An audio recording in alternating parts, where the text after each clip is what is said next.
Veja, continuando o nosso estudo das funções, sempre é o conjunto A se relacionando com o B. E o conjunto mais importante é o conjunto A. Quando um relacionamento for função, por aquela história do índio que vocês já sabem, o conjunto A passa a receber o nome de domínio. O conjunto B passa a receber o nome de contradomínio. São nomes inerentes ao estudo da função. Então, domínio e contradomínio. Então, o A inteiro é domínio e o B inteiro é contradomínio. Tá? Agora, veja, pela minha representação aqui, pelo diagrama de Venn, vocês percebem que sobrou elementos sem se relacionar, né? Então, o contradomínio é esse conjunto inteiro, o conjunto B inteiro, tá? Agora, o conjunto imagem, eu posso considerar as vítimas das flechadas, tá? Então, esses elementos aqui são o conjunto imagem. E o conjunto contradomínio é a tribo inteira, que tem as vítimas e as não vítimas. Tá? Tem que guardar bem esse tipo de conceito. Tá? Vamos dar um exemplo aqui. Eu tenho uma função de A para B, quer dizer, um relacionamento de A para B, e, veja, através dessa lei de formação. Então, eu tenho 3x menos 1, eu tenho o conjunto A e o conjunto B. Tá? Veja, esse conjunto A, de partida, vai ser o domínio todo. E o conjunto B, o contradomínio. Agora vamos ver o seguinte. Quando eu pegar o menos 1, o 0, o 1, o 2 e fizer o cálculo, eu vou poder tabelar o menos 1, o 0, o 1 e o 2 só, porque eu só tenho esses 4 elementos. Aí eles me originam esse conjunto aqui, menos 4, menos 1, 2 e 5. Esse conjunto do f de x, que é o conjunto B, esses elementos formam um conjunto imagem. Veja que o menos 3 e o 7 não foram atingidos. Portanto, eles não fazem parte da imagem, né? Só fazem parte do contradomínio. Eles isolados, o conjunto formado pelo menos 3 e o 7, não tem nome especial. Tá? O que a gente tem que guardar é só esses nomes, domínio, contradomínio e imagem, que são as vítimas. Tá? Não esquecendo que no domínio só pode haver um relacionamento, né? Como a gente já sabe pela história dos índios lá que eu já passei para vocês. Tá? Agora, veja o seguinte, aqui eu tenho, no caso, um domínio, menos 1, 0, 1 e 2, é o próprio conjunto A.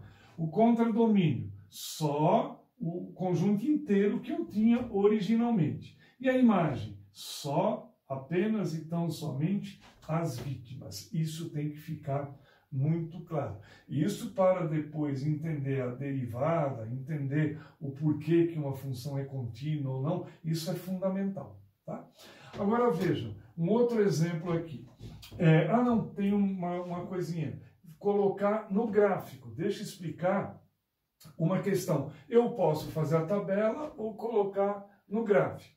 Veja, aqui eu tenho esses pontos apenas do relacionamento, que é o conjunto imagem, tá?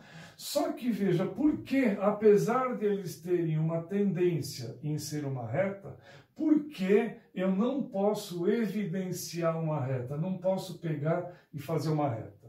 Simples. O conjunto de partida, o conjunto A, que é o domínio, ele é pontual. É o menos 1, é o 0, o 1 e o 2. Só. Não tem nada entre eles. Então, de novo, os pontos só podem ser esses pontos evidenciados. Não posso ter um contínuo. Tá bom? Então, veja, muita atenção.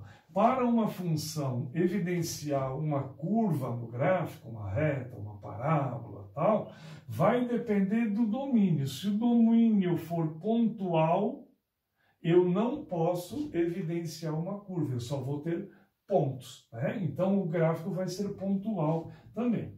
Vamos ver a diferença. Suponha que eu tenho uma outra função de A em B através dessa lei de formação, tá?